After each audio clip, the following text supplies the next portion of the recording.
로마서 2장 1절부터 16절까지입니다. 우리 온라인으로 예배하시는 분들도 성경을 펴시고 앞에 화면을 보셔도 좋겠지만 성경을 펴시고 읽으며 우리에게 주시는 하나님의 말씀에 귀를 기울이기를 원합니다. 다 같이 읽겠습니다. 시작. 그러므로 남을 판단하는 사람아, 누구를 막론하고 내가 핑계하지 못할 것은 남을 판단하는 것으로 내가 너를 정죄함이니 판단하는 내가 같은 일을 행함이니라. 이런 일을 행하는 자에게 하나님의 심판이 진리대로 되는 줄을 우리가 아노라. 이런 일을 행하는 자를 판단하고도 같은 일을 행하는 사람아, 내가 하나님의 심판을 피할 줄로 생각하느냐. 혹 내가 하나님의 인자하심이 너를 인도하여 회개하게 하심을 알지 못하여 그의 인자하심과 용납하심과 길이 참으심이 풍성함을 멸시하느냐. 다만 내 고집과 회개하지 아니한 마음을 따라 진노의 날 곧 하나님의 의로우신 심판이 나타나는 그날에 임할 진노를 내게 쌓는도다. 하나님께서 각 사람에게 그 행한 대로 보응하시되 참고 선을 행하여 영광과 존귀와 썩지 아니함을 구하는 자에게는 영생으로 하시고 오직 당을 지어 진리를 따르지 아니하고 불의를 따르는 자에게는 진노와 분노로 하시리라. 악을 행하는 각 사람의 영에는 환난과 분고가 있으리니 먼저는 유대인에게요 그리고 헬라인에게며 선을 행하는 각 사람에게는 영광과 존귀와 평강이 있으리니 먼저는 유대인에게요 그리고 헬라인에게라. 이는 하나님께서 외모로 사람을 취하지 아니하심이라. 무릇 율법 없이 범죄한 자는 또한 율법 없이 망하고 무릇 율법이 있고 범죄한 자는 율법으로 말미암아 심판을 받으리라. 하나님 앞에서는 율법을 듣는 자가 의인이 아니요 오직 율법을 행하는 자라야 의롭다 하심을 얻으리니 율법 없는 이방인이 본성으로 율법의 일을 행할 때에는 이 사람은 율법이 없어도 자기가 자기에게 율법이 되나니 이런 이들은 그 양심이 증거가 되어 그 생각들이 서로 혹은 고발하며 혹은 변명하여 그 마음에 새긴 율법의 행위를 나타내느니라. 곧 나의 복음에 이른 바와 같이 하나님이 예수 그리스도로 말미암아 사람들의 은밀한 것을 심판하시는 그날이라. 아멘. 오늘 이 자리에 나오신 여러분들 그리고 온라인으로 예배하시는 우리 세안의 모든 성도님들 주님의 이름으로 환영하고 사랑하고 축복합니다. 우리 옆에 누군가 있다면 서로 이렇게 인사를 했으면 좋겠습니다. 참 잘하셨습니다. 한 번 더 인사하겠습니다. 잘 되고 있습니다. 여러분의 가정 잘 되고 있습니다. 자녀 잘 되고 있습니다. 특별히 우리 새 학교에 어려움 없이 잘 되고 있습니다.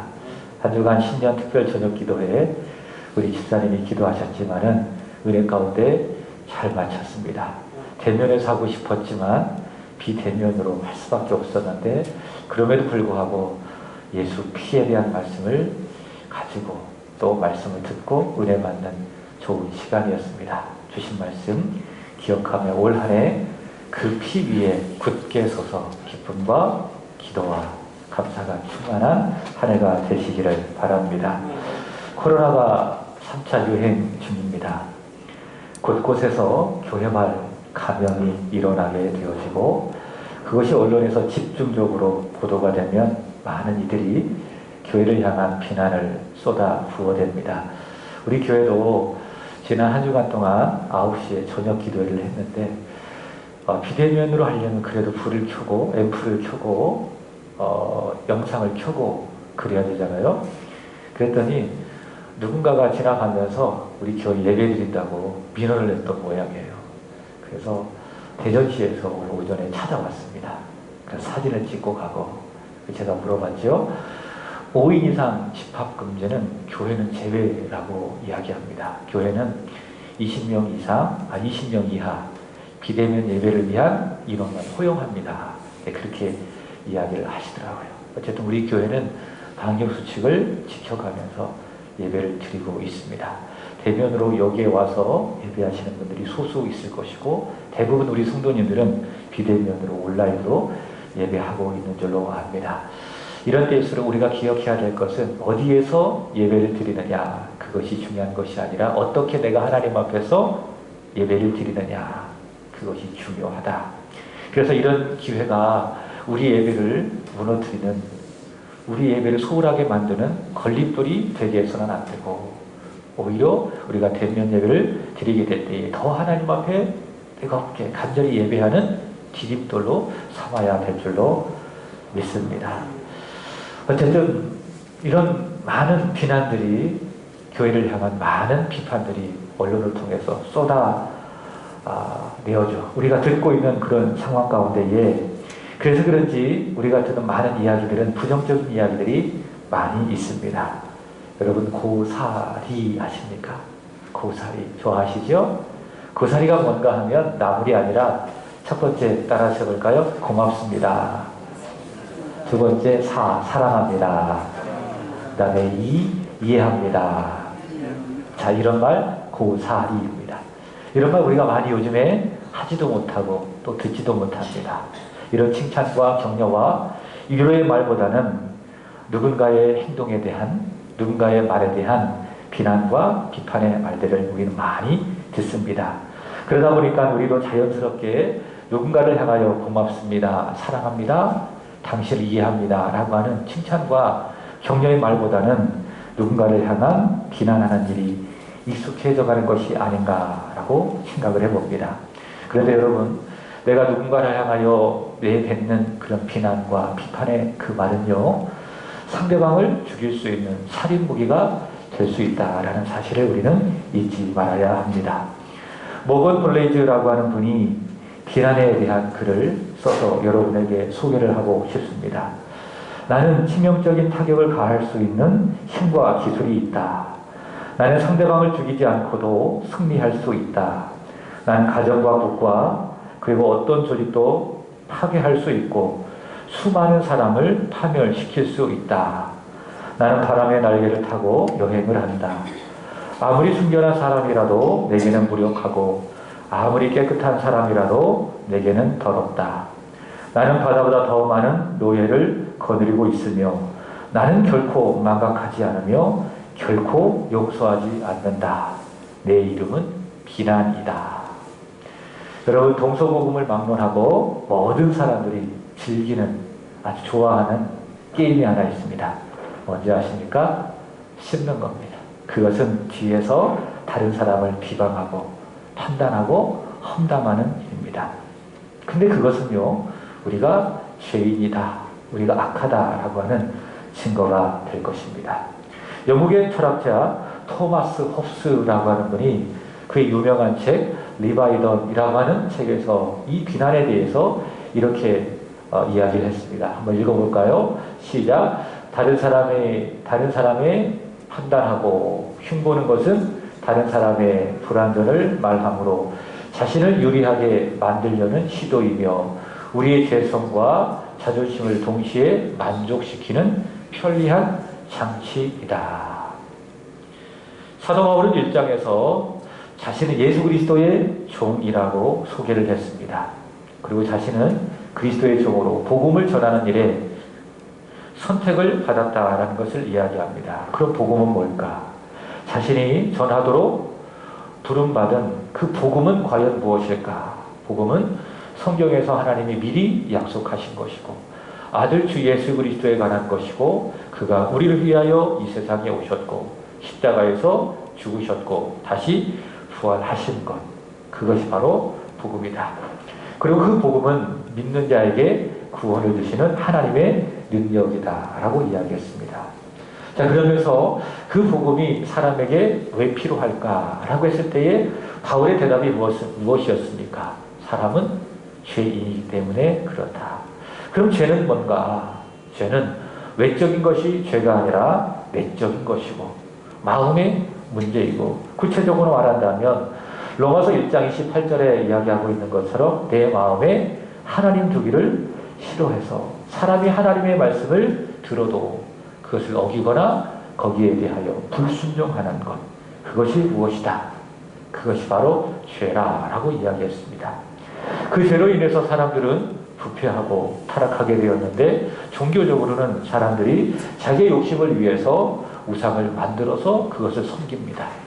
그리고 성적으로는 사람들이 순리를 거스르고 영리를 따라서 동성연애를 즐기고, 윤리적으로는 21가지의 악을 저지르게 되는 것이죠. 한 설교자는 로마서 1장에 기록되어진 21가지의 바울이 말했던 여러 가지 악을 쭉 읽어 내려가면서 마치 내가 시궁창을 걸어가는 것과도 같다, 그렇게 이야기했습니다. 그리고 오늘 함께 읽은 본문 로마서 2장 1절부터 16절까지는 나는 로마서 1장에서 기록되어진 죄와 상관이 없다. 나는 우상을 숭배하지도 않고 또 성적으로도 타락하지 않고 윤리적으로도 악이 없다. 자신을 의롭다 착각하며 누군가 죄를 지었을 때에 그것을 판단하고 비난하는 사람들을 향하여 오늘 사도 바울은 당신들도 역시 누군가를 비난하고 판단하니 당신들도 역시 죄인입니다 라는 사실을 전해주고 있습니다. 첫 번째 사도 바울은 남을 판단하는 이들의 죄를 폭로하고 있습니다. 오늘 본문 1절을 같이 함께 읽도록 하겠습니다. 1절 시작. 그러므로 남을 판단하는 사람아, 누구를 막론하고 내가 핑계하지 못할 것은 남을 판단하는 것으로 내가 너를 정죄함이니 판단하는 내가 같은 일을 행함이라. 아멘. 여기서 판단이라고 하는 말은요, 누군가의 선이나 악을 내가 보고 판단하는 그 정도가 아니라 악의를 가지고 상대방을 혹독하게 비난하고 정죄하고 심지어는 물리적인 해를 가하는 것이 판단입니다. 그런데 바울의 말은 당신 스스로 의롭다고 생각하면서 당신이 세운 기준과 잣대로 누군가를 판단하고 있는데, 문제는 당신도 당신이 판단하는 그 일을 똑같이 행하고 있으니 당신이 판단하는 그 판단이 당신을 지금 죄인으로 정죄하고 있습니다. 이렇게 이야기하고 있습니다. 그게 1절의 말씀의 의미입니다. 예를 든다면 이겁니다. 나는 누군가를 사랑하지 않아요. 그러면서 A라고 하는 사람을 보고 그 사람은 B라고 하는 사람을 사랑하지 않습니다. 그렇게 비난을 하고 있는 거예요. 그리고 판단을 하고 있습니다. 그렇다면 그 판단이, A라고 하는 사람이 B를 향하여 내리고 있는 그 판단이 뭘 말하고 있느냐? 당신이 사랑하지 않고 있다라고 하는 증거를 내리고 있다라고 하는 것입니다. 로마 교회 안에는 두 그룹이 있었습니다. 유대인 그룹이 있었고, 그리고 이방인 그룹이 있었습니다. 그리고 서로 판단하는 일들이 있었습니다. 로마서 14장에 가보면 그들은 자신이 세웠던 종교적인 기준에 따라서 먹는 문제로 판단을 하고 있었습니다. 어떤 사람은 괜찮다 하면서 먹기도 하고, 또 어떤 사람은 먹는데 채소만을 먹기도 하고, 이 문제로 먹는 사람 그리고 먹지 않는 사람이 서로 판단하고 업신여기며 심하게 다투는 일들이 있었습니다. 그런데 바울은 자기는 의롭다고 여기면서 상대방을 비난하고 판단하는 이들을 향하여 일침을 가하고 있습니다. 너희가 똑같은 일을 행하면서 서로를 판단하고 있으니 그 판단이 너희가 죄인이다라는 사실을 증명하고 있다. 요한복음 8장의 말씀을 보시면 판단하는 사람들의 모습이 나옵니다.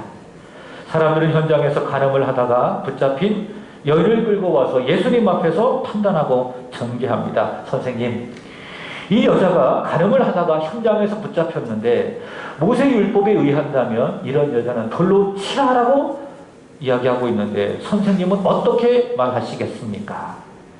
그러자 예수님께서 몸을 굽히고 손가락으로 땅에 무엇인가를 쓰시고 이후에 이렇게 말씀하십니다. 너희 중에 죄 없는 자가 먼저 돌로 쳐라. 그 여자를 향해 던진 무자비한 판단과 정죄 자체가 그들 또한 판단받아야 되는 죄임을 예수님께서 알려주신 것이죠. 예수님께서는 마태복음 7장 3절에서 이렇게 말씀을 하셨습니다. 한번 읽어보겠습니다. 시작. 어찌하여 형제의 눈 속에 있는 티는 보고 내 눈 속에 있는 들보는 깨닫지 못하느냐. 네 눈 속에 들보를 가지고 있으면서 어떻게 형제의 눈에 있는 티를 보고 그것을 네가 비판할 수 있겠는가? 그럼에도 불구하고 네가 비판하고 있다면 마태복음 7장 2절입니다. 마태복음 7장 2절 시작. 너희가 비판하는 그 비판으로 너희가 비판을 받을 것이요 너희가 헤아리는 그 헤아림으로 너희가 헤아림을 받을 것이니라. 여러분, 하나님은요 저와 여러분을 비판하는 자로 절대로 부르시지 않으셨습니다. 왜냐? 누군가를 향한 판단, 비판은요 내 죄성의 발로이기 때문에 그렇습니다. 하나님은 나를 비판하는 자가 아니라 이해하고 용서하고 사랑하는 자로 불러주셨습니다. 하나님은 나를 누군가를 판단하는 그 죄를 십자가에 못 박아 죽게 하셨습니다. 이제 나는 이해하고 용서하고 사랑하는 자가 된 것입니다. 에베소서 4장 32절 바울은 이렇게 이야기합니다. 시작. 서로 친절하게 하며 불쌍히 여기며 서로 용서하기를 하나님이 그리스도 안에서 너희를 용서하심과 같이 하라. 베드로전서 2장 1절입니다. 시작. 그러므로 모든 악독과 모든 기만과 외식과 시기와 모든 비방하는 말을 버리고. 오늘 본문의 바울은 자신도 똑같은 일을 행하며 남을 판단하는 그 이들을 향하여 당신들 또한 의롭다고 착각하고 있지만 누군가를 판단하고 있으니 당신들도 역시 똑같은 죄인이야. 이 사실을 말하고 있습니다. 두 번째, 오늘 사도 바울은 남을 판단하는 일에 대하여 하나님은 어떻게 반응하시는가? 하나님은 심판하신다라고 말씀하고 있습니다. 오늘 말씀에 보면 하나님의 심판의 기준은 두 가지가 보여집니다. 첫 번째로는 진리대로 심판하신다 이야기합니다. 자, 3절을 보시기 바랍니다. 본문 3절입니다. 시작. 이런 일을 행하는 자를 판단하고도 같은 일을 행하는 사람아 내가 하나님의 심판을 피할 줄로 생각하느냐. 하나님께서는요 내가 죄인으로서 내가 똑같은 일을 행하면서 누군가를 판단하는 그 일을 절대로 좌시하지 않는다. 그 일에 대해 하나님께서 반드시 심판하신다. 절대로 우리는 그 심판을 피할 수 없다. 그렇게 이야기합니다. 근데 하나님께서 어떻게 무엇으로 심판하시느냐. 첫 번째, 진리대로 심판하신다라고 이야기합니다. 자, 2절 보시겠습니다. 시작. 이런 일을 행하는 자에게 하나님의 심판이 진리대로 되는 줄을 우리가 아노라. 자, 판단하는 그 죄에 대하여 하나님께서 심판하시는데 무엇을 따라? 진리를 따라 심판하신다. 그렇게 이야기합니다. 여러분, 사람은요 진실할 수는 있습니다. 미선 없이 겉과 속이 다르지 않고 진실할 수는 있습니다. 그러나 진리는 있을까요? 없을까요? 없습니다. 사람 안에는 진리가 없습니다. 사람이 진리를 받았다면 믿음으로 말미암아 그 진리가 내 속에 밖에서 안으로 들어온 것입니다. 사람 안에는 진리가 없습니다. 진실할 수는 있어도 왜냐? 사람은 죄인이기 때문에 그렇습니다. 만약 사람이 죄를 짓지 않았다면 사람 안에는 진리가 있었겠죠. 그러나 내 마음에 하나님 두기를 싫어하며 하나님의 말씀에 불순종하는 그 죄 때문에 사람의 마음속에는 진리가 사라졌습니다. 그래서 진리가 없기 때문에 사람의 생각과 판단은 절대로 공정하지 않아요. 그리고 정확하지가 않습니다. 우리나라만 보더라도 법원에서 내린 여러 가지 판단들이 있었습니다. 앞으로도 있을 것이고요. 근데 잘 보면 그때그때 다 달라요. 완벽할 수가 없어요. 공정할 수가 없습니다. 왜냐? 사람 안에는 무엇이 없기 때문에, 진리가 없기 때문에. 여러분, 가정에서도 마찬가지입니다. 자녀가 잘못했는데요, 거기에 대해 이제 엄마가 반응하지 않습니까? 반응하는 그날 엄마의 기분이 별로 좋지 않아요. 그럼 어떻죠? 한 대 맞을 거 한 대 더 맞습니다. 엄마 기분이 안 좋으면. 근데 아이가 잘못을 했는데 그날따라 엄마가 좋은 일이 있었습니다. 기분이 참 좋습니다. 그럼 엄마가 어떻게 반응하죠? 안 때리고 다음부터 그러지 마, 넘어갑니다. 그때그때 다 다릅니다. 그게 사람입니다. 아무 일 없다고 하는 듯이. 그러나 하나님의 심판은 그렇지 않습니다. 하나님의 심판은 정확합니다. 그리고 공정합니다. 왜냐? 하나님에게는 절대 진리가 있기 때문에. 그 진리가 우리 가운데 나타나신 분이 누구십니까? 예수님. 그죠? 그래서 예수 그리스도께서 나는 길이요 진리요 생명이니 나로 말미암지 않고는 아버지께로 올 자가 없느니라. 하나님은 절대 진리. 그래서 하나님께서 누군가를 판단했다면 하나님의 판단은 정확하다. 그리고 공정하다. 하나님 안에는, 그리고 하나님은 진리시고 진리가 있기 때문에. 자, 두 번째로는 하나님의 심판의 기준은 행한 대로입니다. 6절의 말씀을 보겠습니다. 자, 시작. 하나님께서 각 사람에게 그 행한 대로 보응하시되. 사람이 누군가를 판단했다면 그것을 하나님께서 보시고 진리대로 판단하시는데 그 사람의 행한 대로 심판하신다는 거예요. 자, 7절 보시면 시작. 참고 선을 행하여 영광과 존귀와 썩지 아니함을 구하는 자에게 영생으로 하시고 행한 대로 심판하시기 때문에 선을 행하면서 영광과 존귀와 썩지 아니함을 구하는 자에게는 행한 대로 영생으로 하나님께서 갚아주시고 심판하시고. 자, 그렇지만 8절 보겠습니다. 오직 당을 지어 진리를 따르지 아니하고 불의를 따르는 자에게는 진노와 분노로 하시리라. 하나님을 떠난 그 죄에 대하여 하나님께서는 진노와 분노로 심판하신다. 행한 대로 심판하신다라고 하는 거예요. 자, 12절도 보시기 바랍니다. 율법에 대하여 이렇게 이야기하는 것이죠. 12절 보겠습니다. 시작. 무릇 율법 없이 범죄하는 자는 또한 율법 없이 망하고 무릇 율법이 있고 범죄한 자는 율법으로 말미암아 심판을 받으리라. 하나님께서 유대인들에게 주셨던 율법이 있습니다. 그 율법을 받았습니다. 그 율법을 받았음에도 불구하고 거기에 순종하지 않았다면 하나님께서 행한 대로 순종하지 않았기 때문에 심판하신다라는 거예요. 그러면 율법이 없는 이방인들은 어떻게 하냐? 그 율법의 기능이 무엇으로? 양심으로.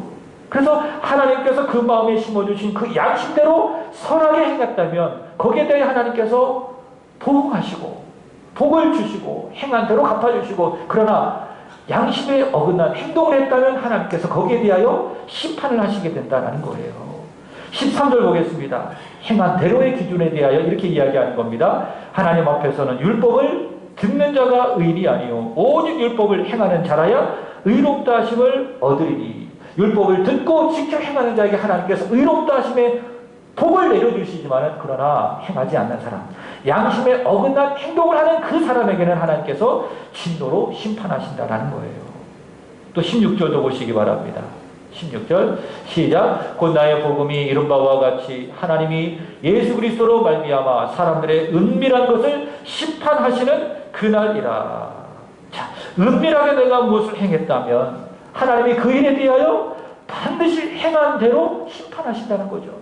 하나님 앞에서 은밀하게 선을 행했다면 하나님께서 기억하시고 거기에 대하여 복을 내려주시고, 하나님 앞에서 은밀하게 내가 무엇인가 율법을 어기며 죄를 졌다면 하나님께서 거기에 대하여 심판하신다. 진노를 내려주신다라고 하는 거예요. 이렇게 하나님의 심판은 진리대로 행한 대로 이루어지게 되어지는데, 문제는요, 로마서 1장에서 내가 종교적으로 타락하지 않고 종교적으로 내 욕심을 위하여 우상을 만들어 그것을 섬기지 않고, 또한 성적으로 내가 순리를 거슬려 영리를 쓰며 동성애에 내가 빠지지 않는다 할지라도, 21가지 윤리적인 죄악을 내가 범하지 않는다 할지라도, 지금까지 우리가 살아오면서 같은 일을 행하면서 내가 누군가에 대하여 판단했다면 하나님께서 그 일에 대하여 반드시 진리대로, 그리고 내가 행한 대로 심판하신다라고 하는 거예요. 그러니까 로마서 1장에서 받는 그 죄인의 심판과 그런 죄의 목록과 내가 상관이 없다 할지라도, 내가 누군가를 향하여 비난과 판단의 말을 했다면 그 일에 대해 하나님께서 나를 아시고 그 일을 하나님께서 반드시 심판해 주신다라고 하는 겁니다. 여러분, 오늘 이 말씀 앞에서 여러분은 과연 무엇을 느낍니까? 나는 어쩔 수 없는 죄인이로구나. 결국 나는 하나님의 심판대 앞에 서서 내가 행한 대로 하나님의 진노와 심판을 받아 마땅한 죄인이다라는 사실이 여러분에게 혹시 느껴지지 않습니까? 우리 다 죄인이다 그 말이에요. 하나님의 말씀과 상관이 없이 내 의로움과 살아가는, 내 의로움과 내 멋대로 살아가는 그런 사람이 아니라 이 말씀 앞에서 우리 모두가 다 죄인으로 정죄되고 판단될 수밖에 없다는 거예요. 최근 한파로 많은 어려움을 당했는데 우리 교회도요, 3층에 내려온 그 하수관이 터져서 2층에 물이 뚝뚝뚝 떨어지고 있습니다. 그리고 교회 차량이 시동이 걸리지 않아서 이틀 정도 차를 운행하지 못했습니다. 어제 간신히 시동을 걸고 차량을 수리하기 위해서 정비소에 갔는데 차들이 왜 이렇게 많은지 1시간 정도 기다려야 했습니다. 그리고 대기하면서 제가 우연치 않게 영상을 하나 보게 됐습니다. 한 20분짜리 영상인데 이 영상을 보면서 제가 많이 회개했습니다. 기도도 많이 했습니다. 제가 이따가 카톡방에 올리도록 하겠습니다. 어떤 영상인가 하면 경기도 여주 소망교도소의 부소장인 박효진 장로님의 그 간증 영상입니다. 제가 읽어드리도록 하겠습니다. 명문대학을 졸업하고 약사였던 한 여인이 남편과의 불화로 결국 남편을 죽이고 사람을 고용해서 시어머니까지 죽이려고 했습니다. 그리고 실패하자 교도소에 들어왔습니다. 하지만 그곳에서 하나님은 그녀를 만나주셨는데 우연히 읽게 되어진 성경을 통해서 자신의 죄를 회개하고 나 같은 죄인을 사랑하신 하나님의 사랑을 깊이 알고 이제는 예수님을 전하는 자가 되었습니다. 손으로 변기를 청소하고 아픈 동료가 있다면 온갖 정성으로 치유하는 데 도움을 주고 결국 그녀는 자신의 이름을 강한나로 개명을 합니다. 그리고 장로님이 계신 서울구치소에 오게 되었습니다. 그곳에서 장로님을 만나게 되었고 장로님의 도움을 받아 강한나는 만나는 사람마다 사랑으로 섬기며 예수를 전하고 복음을 전하는 사람이 되었습니다. 드디어 사형 집행이 떨어진 날이었습니다. 강한나는 죽음 앞에서도 두려움 없이 나 같은 죄인 살리심이라고 하는 찬송을 부르며 덤덤하게 계단으로 나아가고 마지막 이런 유언을 남겼습니다. 이 땅에 하나님의 나라가 속히 임하셔서 다시는 저처럼 악한 죄를 저지르는 사람이 없어지고 이런 무서운 형벌도 사라지는 날이 오기를 간절히 소망합니다. 사단에게 속아 엄청난 죄를 저지른 죄인을 용서해 주신 하나님께 정말 감사를 드립니다. 오늘 제가 떠나면 제 어린 남매는 부모를 잃고 고아가 되겠지요. 그러나 주님께서 그 어린 것들을 잘 키워 주실 줄로 믿고 저는 하늘나라로 떠나가겠습니다. 제 소유를 다 팔아 가나안 영화원에 보내기를 원합니다. 안녕히 계십시오. 마지막으로 강한나는 장로님에게 안수 기도를 부탁을 했습니다. 거기에는 그 사형을 집행을 지켜보고 있는 목사님도 신부도 스님도 여러 교도관들도 있었는데 장로님은 강한나의 머리에 손을 얹고 안수하며 기도합니다. 하나님, 오늘 사랑하는 이 딸에게 은혜를 베풀어 주셔서. 근데요, 그 기도가 끝나자마자 장로님에게 뜨거운 불덩이가 용암처럼 올라오는 것이 느껴졌습니다. 그리고 그때 주시는 하나님의 감동, 돌아서서 기도하라. 돌아서서 기도하라. 이후 장로님은 강한나를 지켜보는 사람들을 향하여 돌아서서 기도하기 시작했습니다. 그런데 그 기도가 사실은 하나도 없고 오직 성령으로 감동되어 충만한 기도였다라고 이야기합니다. 장로님이 이렇게 기도했습니다. 잘 들어보시기 바랍니다.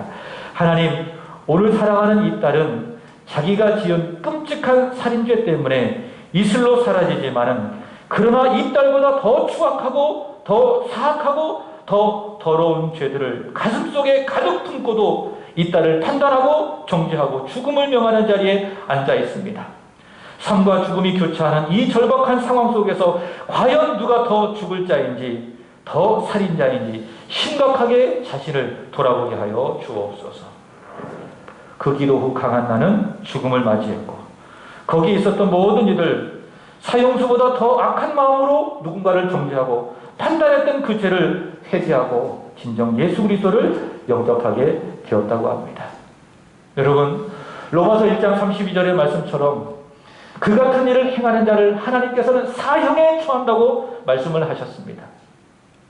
하나님 앞에서 저질렀던 모든 죄악들, 특별히 오늘 본문에 나타난 이 판단은 뭐냐? 내 마음으로 저지른 일들이지만, 내 입술로 저지른 일들이지만 하나님 앞에서의 사형에 해당하는 죄이다라는 겁니다. 여러분, 이 말씀 앞에 누가 자유로울 수 있겠습니까? 우리는 지금까지 살아오면서 수많은 사람들을 내 기준과 내 잣대로 비난하고 판단하는 죄를 끊임없이 우리는 저질렀습니다. 거기에 대해 우리는 한순간도 양심의 가책을 느낀 적이 없었습니다. 왜? 그 사람에게 지적적인 위해는 강하지 않으니까. 근데 하나님은 다 아십니다. 그 일에 대해 하나님께서는 진리대로 판단하십니다. 그리고 우리가 행한 대로 하나님께서는 반드시 그 일을 심판하십니다. 우리 다 사형수예요. 누군가를 향하여 죽인 물리적인 해를 간 그 물리적인 죄보다 어쩌면 더 큰 죄를 우리는 하나님 앞에 지금까지 범하고 있는지도 모릅니다.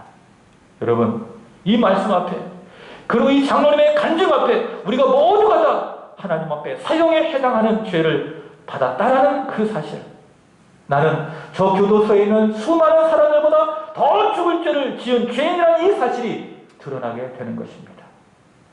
여러분, 사형에 해당하는 이 죄를 사하실 분은 오직 예수님, 그분의 십자가밖에 없음을 믿으시기 바랍니다.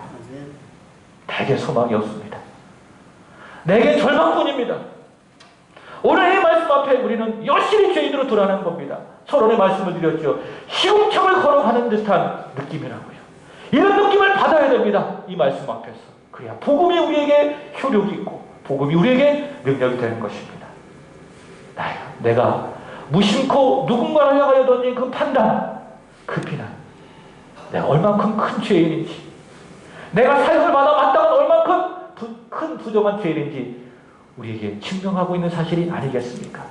이런 나에게 절망이 없고, 이런 나에게 단 한 줌의 소망도 없고, 오직 주 예수 그리스도만이 우리의 유일한 소망임을 믿으시기 바랍니다. 그가 나를 대신하여 감당하신 십자가만이 나에게 유일한 소망임을 여러분 믿으시고, 그동안 내가 누군가를 향하여 끊임없이 비판하고 판단했던 그 죄를 다 회개하시고, 철저하게 하나님 앞에 회개하시고, 예수님과 그의 십자가만을 의지하는, 그의 피만을 의지하는 저와 여러분이 되기를 예수 그리스도의 이름으로 축복합니다. 기도하겠습니다. 살아계신 하나님, 누군가를 판단했던 우리의 죄악을 용서하여 주옵소서. 사형에 해당하는 죄임을 우리가 깨닫지 못했나이다. 주님 불쌍히 여겨 주시옵소서.